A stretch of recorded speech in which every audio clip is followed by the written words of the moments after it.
Right. Well, good afternoon, everyone. Thanks for attending today. We are recording this and it is going to be live streamed on YouTube right now. So anyone that's not able to see it live will be able to watch it this afternoon or at your convenience. So welcome to the first annual zoning lessons learned open house. We have a great attendance here in Town Hall. We have myself, I'm Rich Kula. I'm the zoning administrator for the town of La Pointe and have been since the end of June. And we have Hi, my name is Carisha Flint. I'm the zoning administrative assistant for Ashland County. I've been with the county, this March will be 5 years. And so just working through the different processes and trying to make things better. So.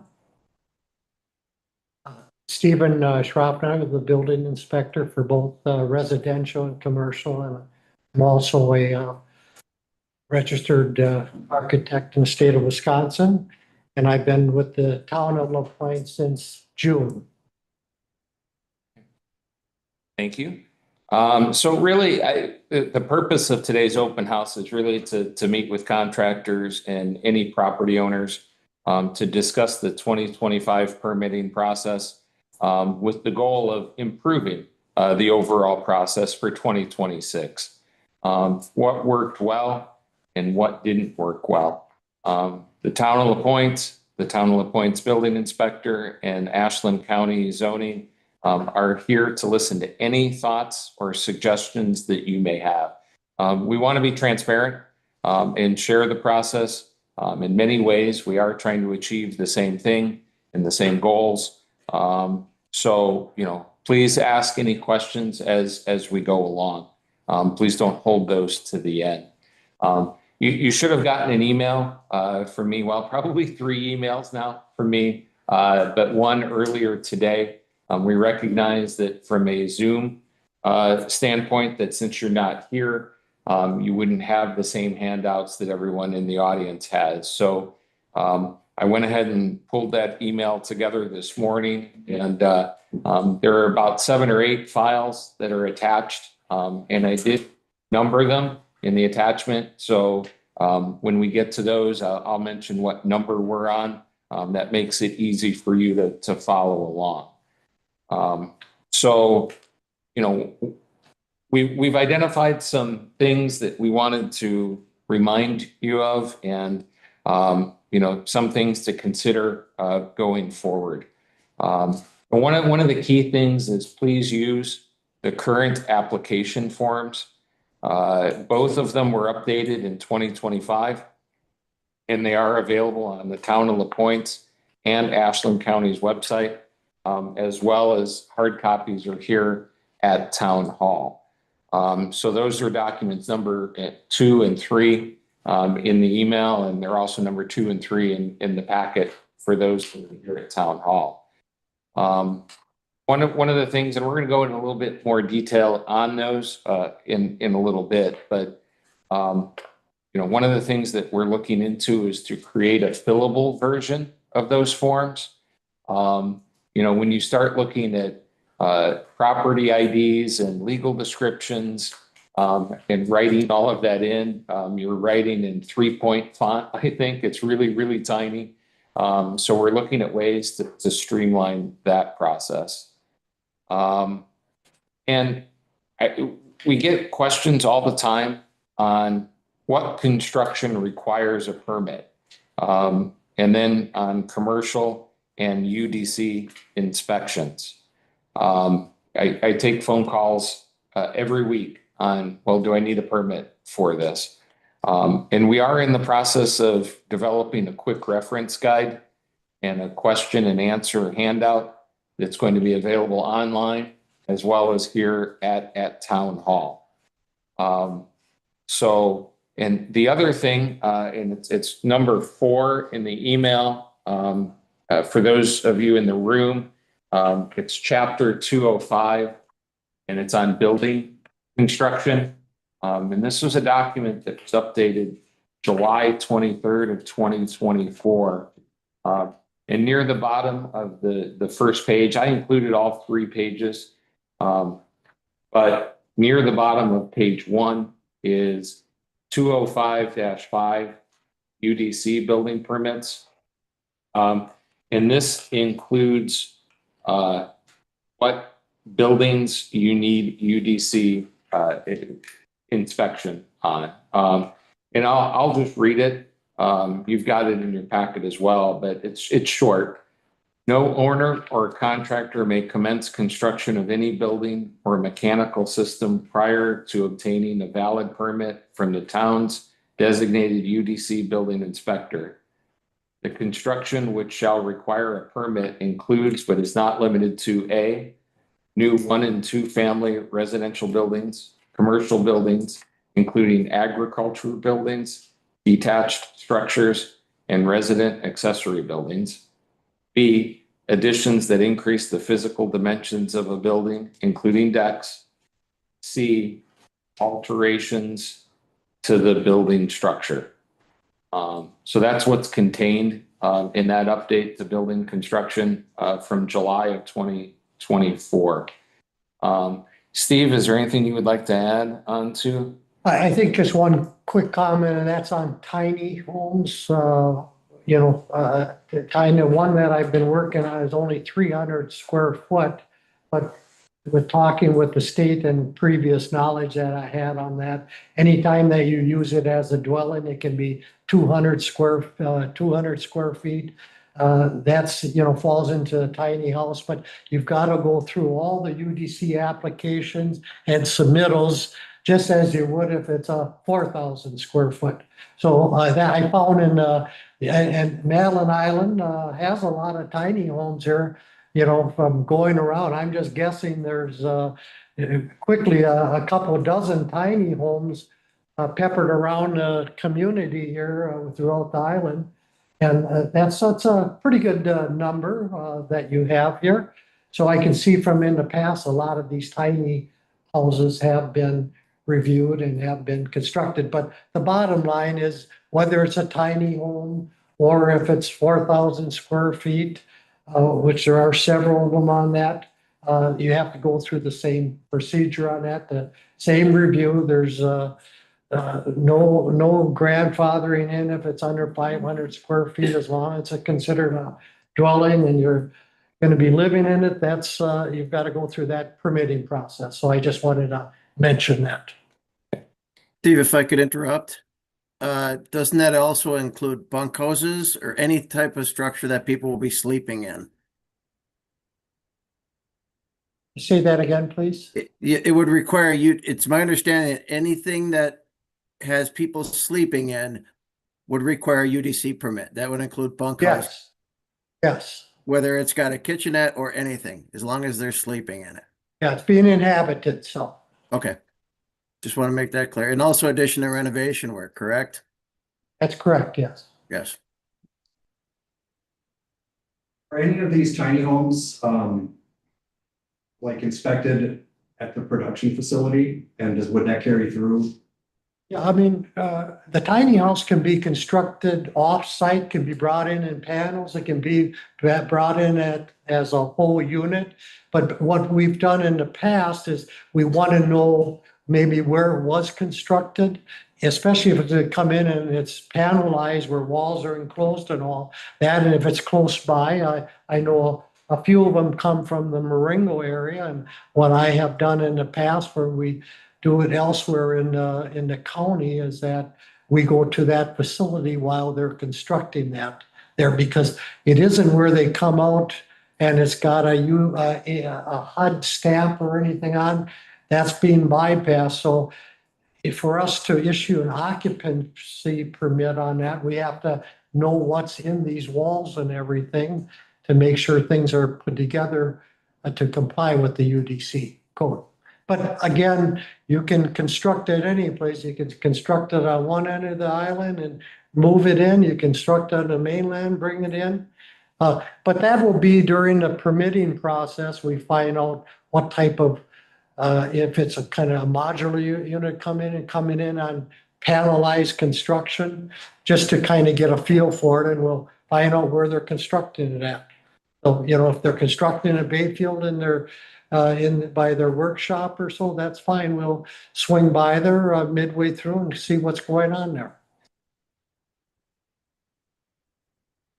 All right, and one other follow-up, let's just say it is in some plant or so, we would expect photographs and stuff. We're allowed to do virtual inspections. That's allowed in the state. So coming in and getting a half a dozen or a dozen photographs at different stages is always very helpful to keep in the file and everything on a project. Great, thank you.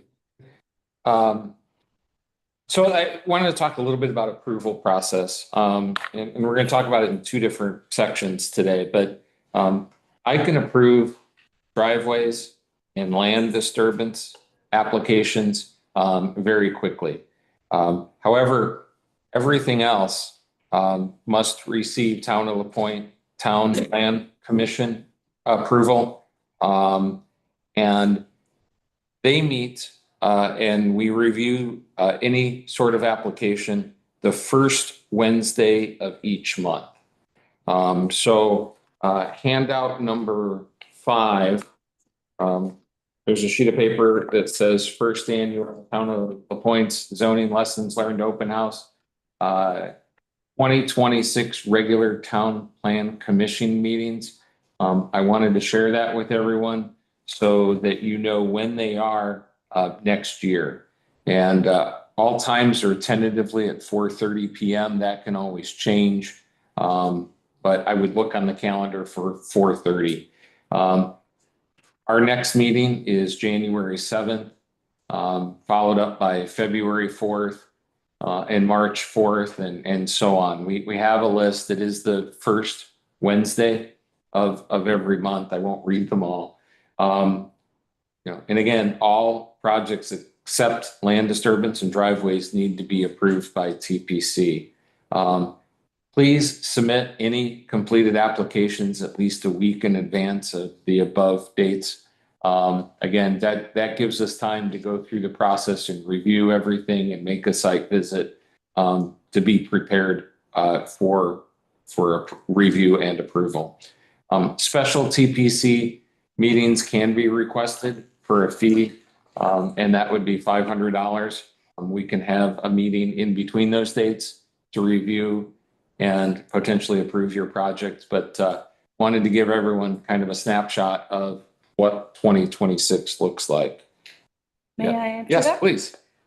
All right, so I help with the Ashland County permit side of things. And so Bruce is the zoning administrator over on the mainland, and he issues all sanitary permits on the island. And then Rich here would issue any other type of permit. And in order to issue a dwelling permit, a sanitary permit needs to be issued at the same time. And so what we would do is we would issue the sanitary permit, and once that's issued, we would then forward that application and issued permit cards to Rich and Steve and let them know that it's been issued so they can go ahead and issue any building permits from there on out. And once we have all of the information in our hands, we can get the permits back out to you within a week. We usually are pretty fast with getting the permits back out. It's just having all of the information. So. Thank you.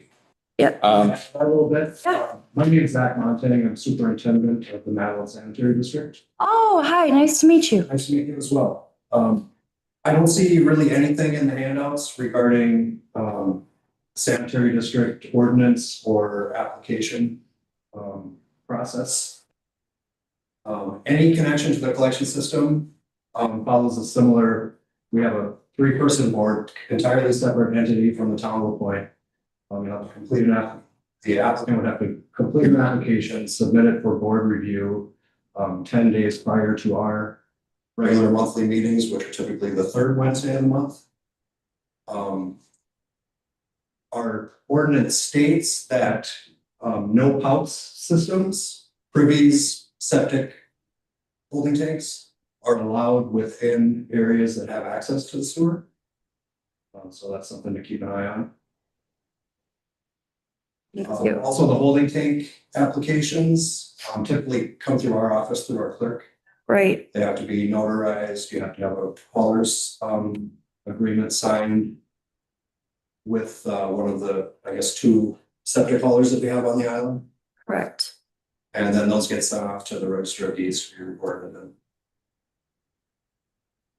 Sounds good. so that's only for kind of in town. I think if you're within 1,000 feet of the lake or outside because there are also state or county permits Correct. outside of the sanitary district requirements. Just want to point that out for everyone.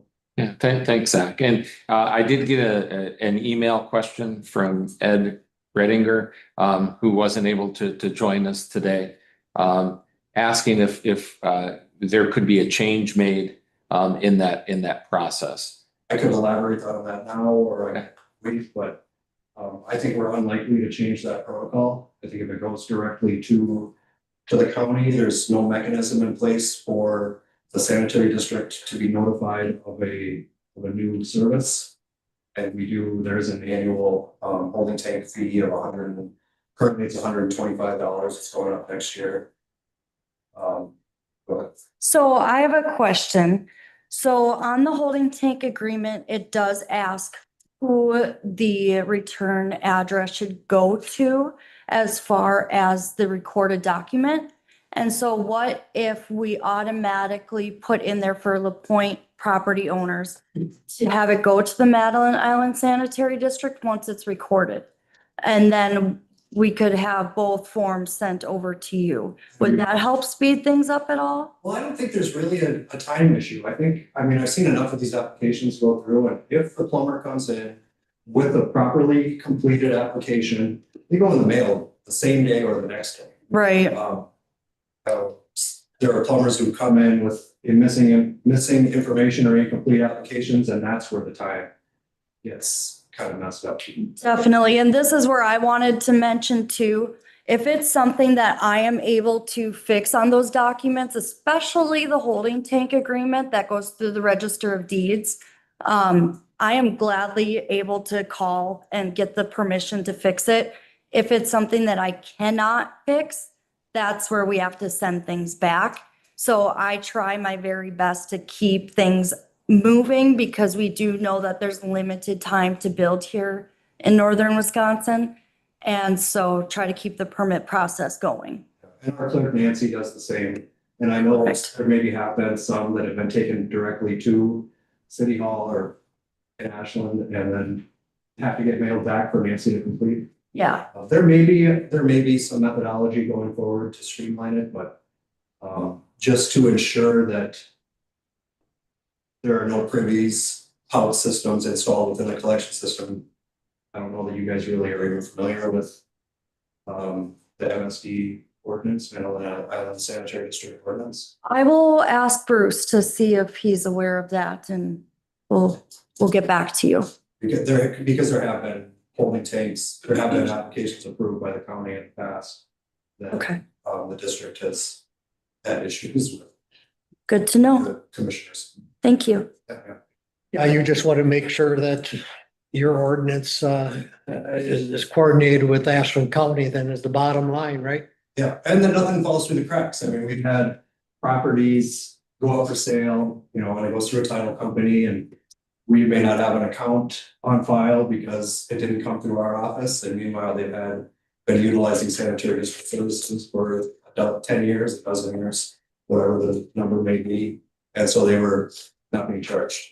And then all of a sudden they get hit with all the back fees or the district misses out. So, And basically that'll show up at the title search, right? well, potentially if we don't have record of it, then even that can be missed. Right. And we have had a number of even connections to the collection system that were missed, so. Thanks, Zach. And actually, I think that's kind of an IOU. I took a note here. That's something that we can coordinate with you in the upcoming months, just to make sure that we've streamlined that process and that we're not letting something slip through the cracks that shouldn't. Yeah, there may be a path forward, certainly. Okay. But, that was what I got from the clerk. Okay, thank you. All right, moving on to the last item in agenda item number 3, and that's current fees. So I did send out to everyone, and you have it in the package here in the room. Last night, the town of La Pointe, the town board, approved the 2026 schedule of fees. I think there's going to be one minor modification on it. It's not to the zoning fees, but I've attached this. It still has one step to go through. It has to go through a resolution to the town board on the December 22nd meeting. But starting about halfway down page 6 and onto page 7 are the zoning permit fees for 2026. I think the item to note, especially when you submit a land use permit, is the per square foot fees went from are going from 30 cents a square foot to 40 cents a square foot. I believe everything else is staying the same. But we will be updating the land use permit. These fees go into effect on January 1st. So we've got a couple of weeks, 3 weeks or so, to get that form updated. Hey, Rich, Yes, can I interrupt? sure. If it's okay. It's probably too late, you know, if they've already approved this pricing structure. I've had this disagreement with Bayfield County as well. When you talk about square foot pricing for a permit, I duly think that's completely unfair to the consumer. Steve pointed out these tiny houses. So you're going to charge 40 cents a square foot for a 300 square foot structure, but 40 cents a square foot for a 5,000 square foot structure. Your involvement, zoning involvement, is the same, whether that thing's 400 feet or 4,000 feet. It's kind of unfair of what you're charging for. Again, probably too late. There should have been appealed to the town board, but very few other counties or districts do that in a zoning permit application. Most of it's a flat fee for that, and it's probably a better pricing structure to be fair to the consumer. Just food for thought. Again, probably too late. I'm just pointing it out that I disagree with the pricing structure. Well, thanks, Bill. I do appreciate those comments. And definitely we'll have additional conversations in the future on that. Same response I got from other municipalities. But I get it. Everybody wants their money. So moving on to item number 4 on the agenda, and this is really friendly reminders. And communication is key. When contemplating a project, please reach out to the town of La Pointe's zoning administrator. Please reach out to me. I talk with Carisha probably weekly, and with Steve as well, probably weekly. And we coordinate so that there's no surprises along the way. They know when we get in projects and what we're reviewing, and Steve and I talk about time frame, and he gets involved from the UDC side as early as possible so that we're not delaying construction. So communication is key. Submit both La Pointe and Ashland County applications when needed. So if the project, not the property, if the project is within 1,000 feet of the lake shore of Lake Superior, both permits are needed. So that's just it. So I just wanted to interrupt. We, at the courthouse there, we do receive some like grading permits or any land use permits as far as within 1,000 square feet. We are able to issue those, but what I happen to do is I forward them, email them off to Rich, so that way he can take care of what he needs to on his end as far as a town as well, because there might be any town ordinances that affect that permit application. And so we don't want to step on any toes. And so just a reminder, if possible, to send all permit applications except for sanitary permit applications, which the plumbers should know.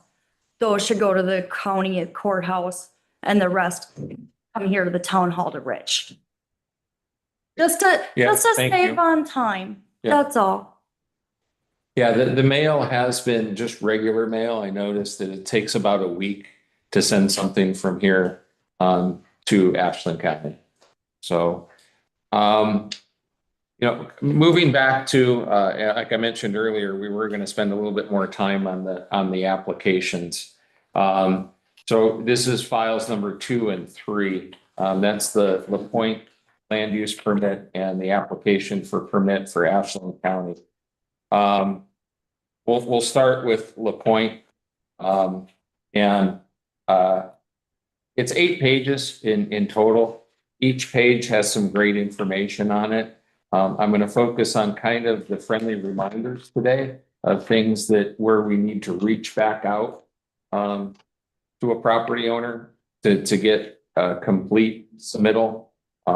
Page 3 up at the top has the zoning schedules, the dimensional requirements for each zoning district. And this includes all of our districts, W2, R2, R3, S1, S2. And it tells you what lot size it needs to be, but more importantly, what the setback requirements are. So when I come out to the property to do the measurements of the staked off area, that we meet all of those setback requirements. They do vary by zone. So please check the zone that the property's in. On page 5, and it's actually, this is the actual application. Please fill in the estimated project cost. Now, we all know that at the beginning, it's difficult to estimate what that's going to be, but put in the best available information. Also, the zoning district, please confirm by checking which zone the property is in. Also, if it's a non-conforming lot, please let us know that. And then the type of land use. Is it a dwelling? Is it a principal dwelling? Is it an addition? Please check those. And then describe the project, in a sentence or two. What is the project that's happening?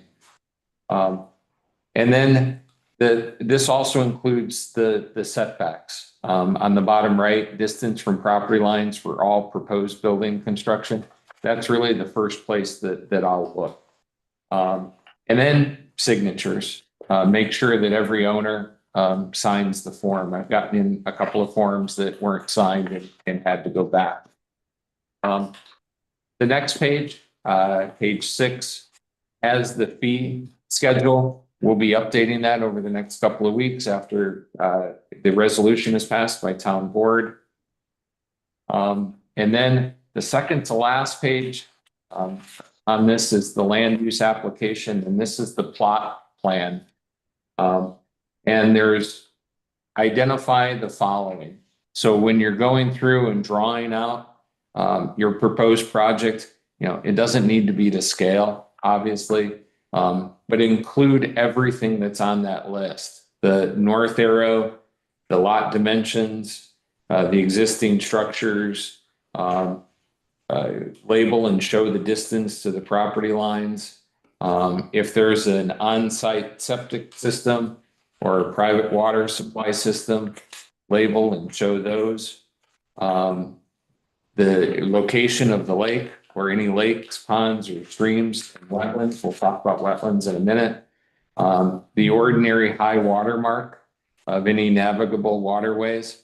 And I know, and I've been working through it for the past 6 months. There's a lot of definitions for the ordinary high water mark.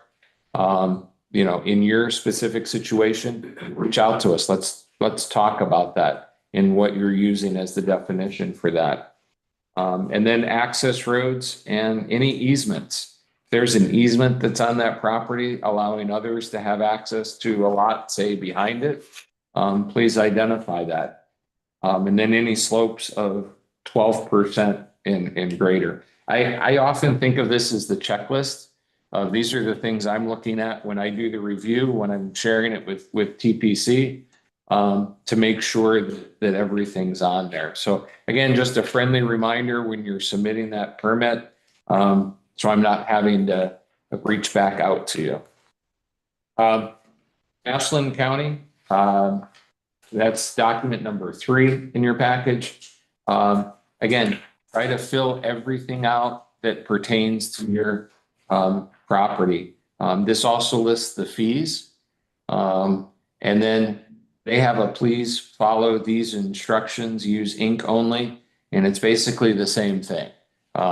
In fact, you can use one drawing for both of them. You can cut and paste it onto this form. That's not a problem.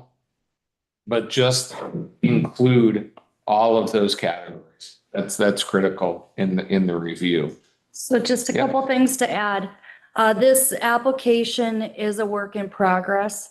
We are trying to make it as easy as possible for a property owner or a contractor to be able to fill out. And I am looking at updating this application. So we are looking for any tips and tricks. One thing I do like to mention, yes, please use ink only. I have records from 1969 up until today as far as building permit applications.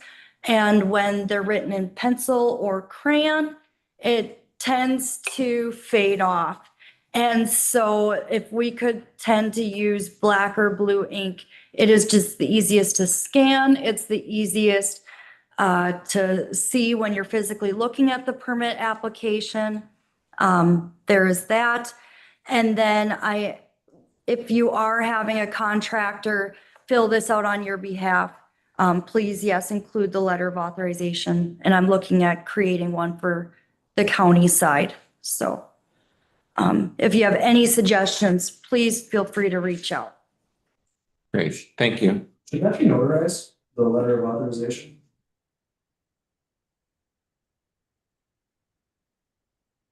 I can't imagine anyone taking advantage of it, but. That's a great question. That's something that we can. Yeah, definitely. Typically, it's not, but you Right. know, that's a thought there, but usually it's, once it's signed and everything, it can be followed up on and done, and just make sure it was done in properly and in good faith.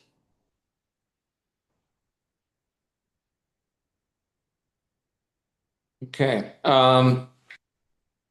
Last handout that everyone should have is I included a sample of TPC review of the land use application. And this is something that I prepare with every application that we get that needs to go through TPC review. And I think the value in sharing this is when you submit something to us, you kind of wonder, well, what process does it go through? What are they looking at? And you knowing all of what we're looking at and what's a primary area of concern, I think helps you prepare your package to get it through and approved quickly. So on page 1 of that is just some simple things: the name of property owner, date submitted, the address, the type of land use, the description of the project. And again, zoning district that drives the setbacks. And there's 8 primary areas at the bottom of page 1 that I spend most of my time on. And was the application filled out completely and accurately, including that plot plan? Was the application signed and the fees paid? Was the site staked, measured, and meets all setback requirements? What I left on here is I will include comments of mine in red, that I want TPC to know, like when I did the site visit, where is it at? Is it greater than 1,000 feet from the shoreline? If it is, an Ashland County permit is not required. The sanitary permit, I will always remember, sanitary permits are required before any land use or UDC permits are issued. It's key. So I will update TPC if, where it's at in the process, so that they are aware of that. Wetlands, I look at wetlands, make sure that the proposed site is not within a wetland, or if it is, a DNR permit or a DNR coordination will be required. Is it a non-conforming lot? And then again, the UDC permit, I let TPC know if the information's already been provided to Steve and where Steve's at in the review process. Page 2, this is not a house on the island. It's just, I wanted to just include kind of a photo of, what rendering, of what the project is, as well as a floor plan. And this is something that usually gets submitted to me that I'll share with Steve pretty quickly so that Steve can get engaged and start working with the property owner. Page 3, we've talked about a site plan. And I included one, and I coordinated with the contractor before I included this to make sure he was okay with me sharing it. This is a good example of a site plan. It has most, if not all, of what we're looking for. Has the north arrow, has where Lake Superior is at. It has the setbacks. It has the holding tanks. It has the well. Where the area is going to be disturbed, where a silt fence was going to be placed for erosion control, where the driveway was, where the road was. I actually cut off a little bit down here where the road was, but there is a road. This is a good example. Is it to scale? No. Gives us all of the critical information. And I keep some status and notes. This is how I keep all of them straight to myself. Things that I do want to share with TPC as I've gone through the process that maybe answer some of their questions in advance. I didn't include any, but normally when I go out to the site, I do take 2 or 3 photos to show that it's staked off. Any concerns that I may have, I share that with TPC. And then on the last page, and again, it's about being transparent on all these actions. There's 2 places I look for wetlands. There's a lot of wetlands on the island. And we want to make sure that we're not approving something that is destroying a wetland. So there's 2 sources of where I look.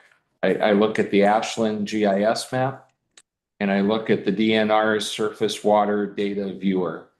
Now, this is not a project that was included, but what I think is great about these 2 examples is it shows what appear to be dwellings and accessory buildings that were constructed, with considering the wetlands that are very nearby.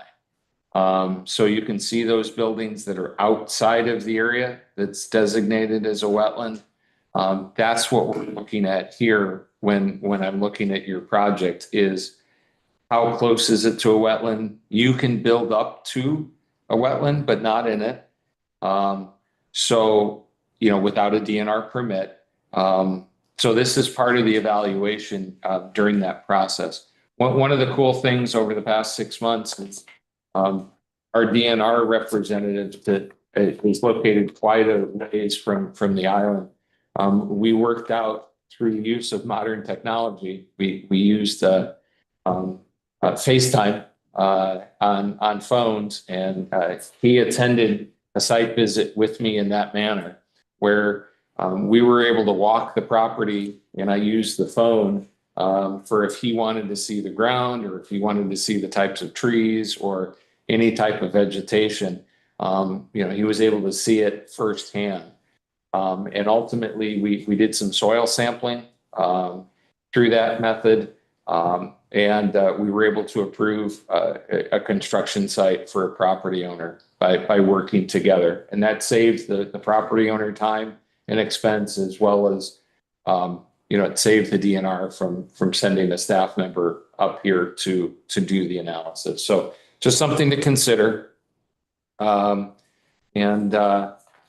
last thing before we open it up, the open mic portion, is we are going through a zoning rewrite. It is in process. We've made a lot of great progress recently. We had a draft that was shared with the public on or about August 14th, in advance of a public hearing that we held here in this room on September 3rd. We got a lot of feedback from residents that they wanted additional question and answer sessions, and we heard them loud and clear. And we conducted 3 of those occurring on September 24th, October 8th, and October 29th. So now that begins, right? We're working through all those comments that we received from the public. We've got a small work group that meets at least once a week, mostly twice a week now. And we've made it through about 2/3 of the document, looking at comments that we've received, weighing those, making some additional edits. And we will be in 2026, wrapping up the process of the zoning rewrite. So we do appreciate the public's comments on that. That helps us make it an even better document. So, our message really today is, if you have questions, please ask. We're here to help. We're here to help you through the process and keep things rolling. So we'll move on to agenda item number 5, and it's really contractors, property owners. This is the open mic portion. We're looking for any feedback on what did you like about 2025, and probably more importantly, what didn't you like about the process? What can we do to improve it in 2026? And this isn't just a one-time opportunity to provide us that sort of feedback. We list phone numbers, and we didn't put our email addresses on here, but our phone numbers are at the bottom that you can call us, at any point with suggestions. We want to hear that feedback. So we'll open it up. Emails are listed on the county website as well as my hours. I do work in another department. I do like to let people give them a little bit of a heads up. We're a 2-man crew over there, and Bruce is out in the field quite a bit. And so usually it's just me in the office. And so I do the best I can to reach out to everybody in a timely fashion.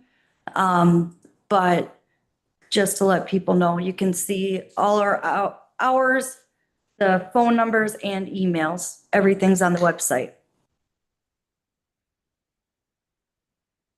Any thoughts, any suggestions? Yes. This is for Steve. Steve, I'm not alone. I built a new house, 125, and I've, started with prior inspector. And I'm still, I don't have a certificate. I'm living, I don't have a certificate of occupancy. Have you been contacted, or what's the workaround if prior inspector is not involved in? How are we, it's not just me, and I think there are other people, so I just would like to get your reaction, how that should be handled. Yeah, and that's a good, fair question, because you are going through somebody that has worked on an island there 20 years. Yeah. And I get a lot of phone calls and stuff on trying to help them to finish off their project. But the bottom line is and I've been in touch with the state and stuff on what's the best way of handling it. And if a prior inspector is so-called doing his or her job, in this case his, then you have to kind of allow him to complete his operation. If you're an owner and he's not showing up when you had given him reasonable time, or he hasn't been in touch, as long as you document that, and with the town of LaPointe, then if he hasn't been properly servicing that particular job or account, then we can come in and assist and help out to try moving it along. And the bottom line is to, you know, and what we mentioned at some earlier meetings is that we would, once a project's completed and before you move in, we have to issue a certificate of occupancy on that. And again, you know, the half a dozen people that have contacted me, we're just trying to be helpful. Rich has been involved in that, where we've been out to a couple places. I wanted to at least take a look at what kind of condition it's been kind of left in. And, you know, there's some good reputable contractors on it, and it just, you know, things just aren't getting closed out, and inspections aren't approved in timely manner. So we're trying to be helpful from that end of it. And another thing that's come up on that is if the previous inspector has to sign off on it, that he's releasing his responsibility on that project, and the owner understands that, and a new inspector would come in so that it's properly documented, and the state is notified on it. But I encourage all the projects that are underway is to work with the previous inspector at all possible to close things out. And it's very hard, especially if somebody's from 2 hours away I'm a little bit more fortunate to be able to be closer on that. And, you know, I want to be there for the contractors. I want things to be moving along so that we can get things closed out, as long as things are compliant with the UDC code on that. That's the problem with prepaying for all these inspections and ferry fee like we had in the past. It might be time for a class action lawsuit against the previous inspector. Breach this whole breach. I think the biggest thing is just to document if he has not been on your site when you've been calling or whatever. It's just documented that he hasn't been providing that service, and then the township has that, is able to come in and be able to handle that. But you have to show reason for somebody else to come in. Right now, according to the state size, I am the one that's listed for the UDC and commercial, because you have that status as a certified community here for commercial and residential. So I'm able to step in, providing that the other services aren't being rendered properly. Any other questions?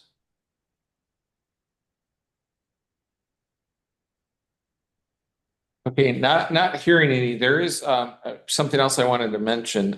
Joe from Kraus Anderson wishes that he could have been here today, but couldn't. So there is a flyer that's available here, and it is also included in the email that I sent out. They are looking for local contractors to bid on the LaPointe School addition project. So please call Joe. His phone number is on that flyer that's attached, to get on the list for them to include you on the bids. Bids are due on that January 13th, just for your information. So, you know, we really appreciate everyone taking the time to come out today. Before we wrap up, Steve, any additional thoughts? Well, you've touched on, I think the main thing that I've seen is making sure all 3 permits, it might only be 2, but you do have, some people don't understand, you have a couple land use permits, Ashland County, Town of LaPointe, and then you have the UDC permit. So, you know, make sure all 3 are posted, and on some sites that they're all posting. Overall, I find that things are going pretty smooth, and contractors, designers are all pretty cooperative and moving things along. And a program like this is real helpful. And with the UDC form, when you look at it, if you're not familiar with it, some of the designers, contractors are familiar with it. The first, with the UDC form, you register with the state, and you're getting the contractors' names and licenses on and the addresses.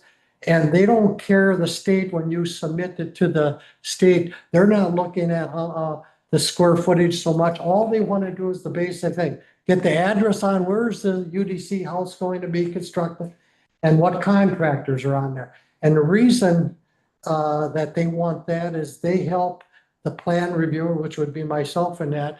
They show up whether or not the dwelling, qualified dwelling contractors' numbers are all accurate, the plumbers' numbers, the master electricians, the HVAC, that those numbers, they get those numbers when they are expire. If a person's license expires at the end of this month, it shows up immediately down at the state. I'm not privy to that for another 30 days. That's the reason why the forms go to the state so they can track it. Now, that can be done by the owner, designer, contractor, or myself, but usually I find the contractors are in the best position. They already are filling out before they send to me. And don't get hung up on that UDC form. If you have a question or so, you can contact me. I can help you out with it, but get you should be able to comfortably get to 90% what's on there. And don't waste too much time that you don't understand a certain line item. I can help you out with that. We can move it along because you have a very limited building season. We do in northern Wisconsin.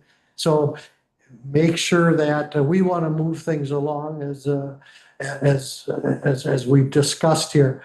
But I think the biggest thing here is planning for permitting. You should be, because you might have 3 permits involved upfront. Don't wait for 30 days before you're going to construct it. Good planning. If you're doing something in May now, you should be starting to get applications in January so that by 30 days prior you're ready to go.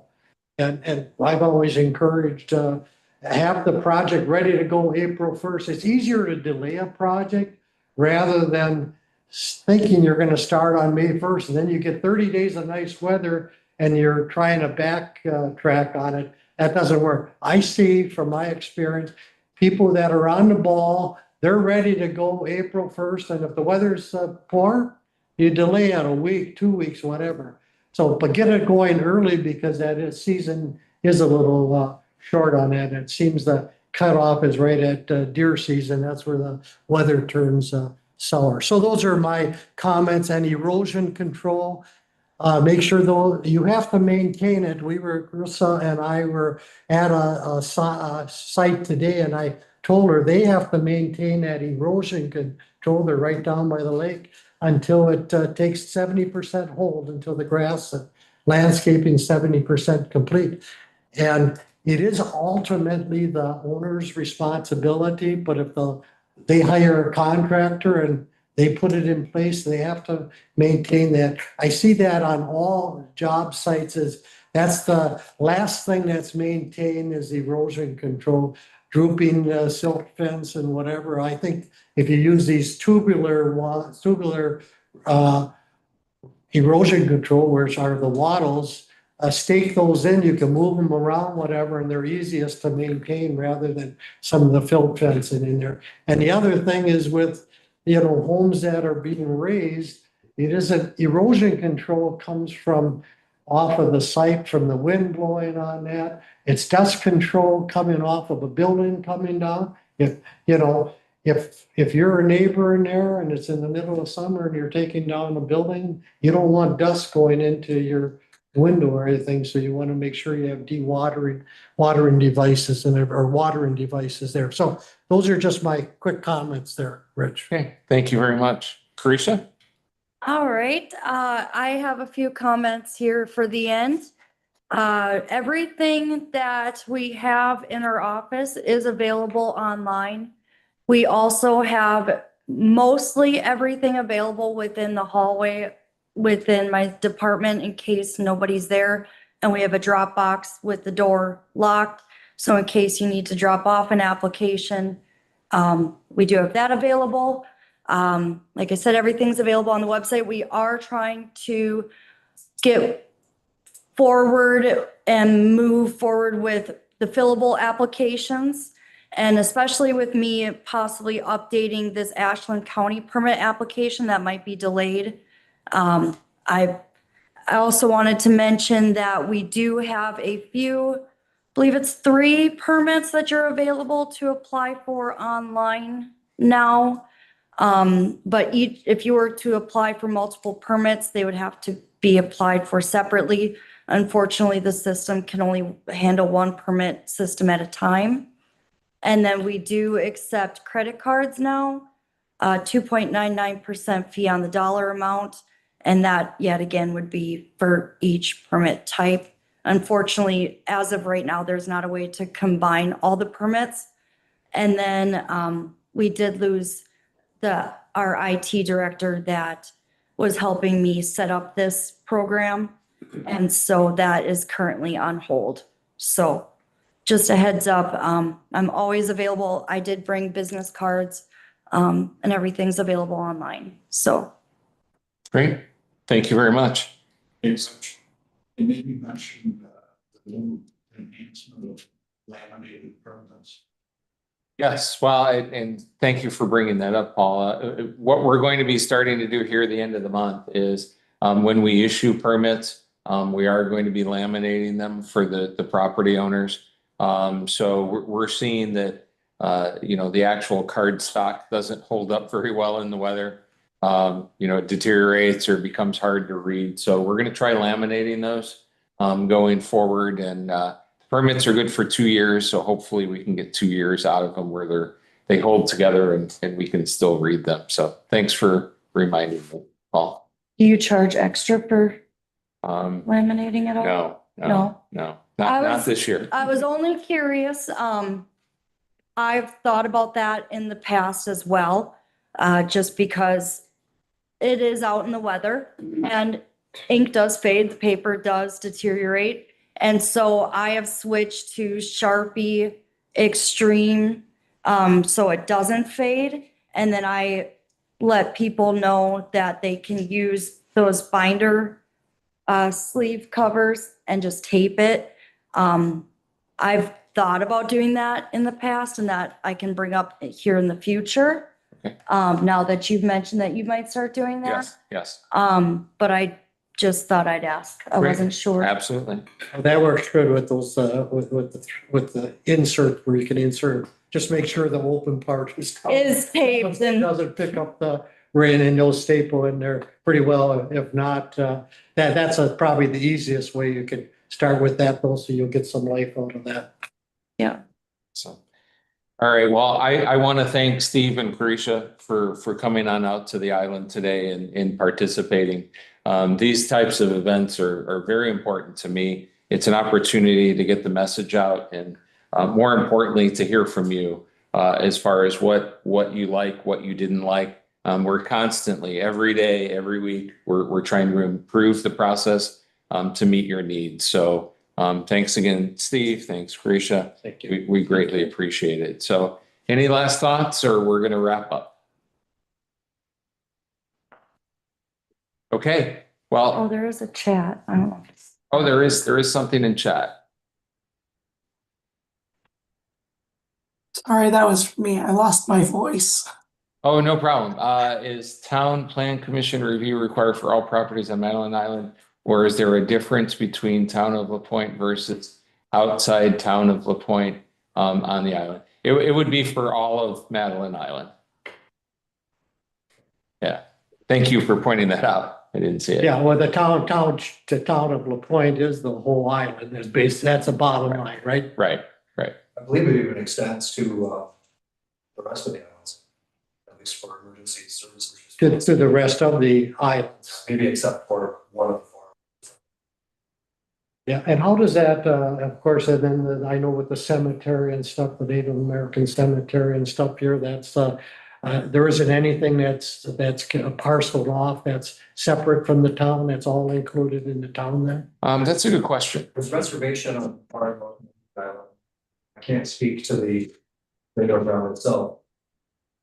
So there is just a small area that is not part of the town of La Pointe then? Correct, the Bad River Reservation has Okay.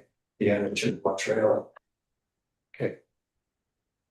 One final thing I wanted, and Rich and I have talked about it, I think that's important to know how many open permits that you have in the town of La Pointe. And that's something I know that Rich is looking back on records. And let's just say over the years, there's 1,000 open permits yet.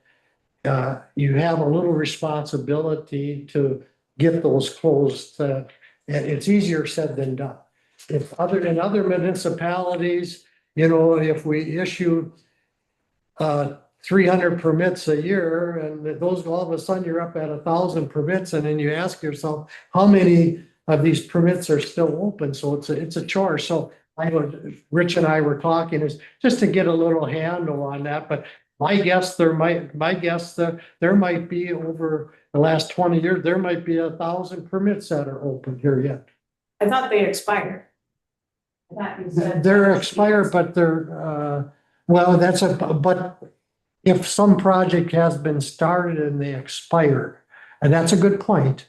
If the. Because I have a slab on my property and my husband died and then he built himself a garage, Yeah, and the garage, so that's gone. the permit has expired, but, how do you classify that if it's still open yet? The thing is when you go, and what we find out, in other municipalities, if it goes to, nothing's really said until that property changes hands and it shows up on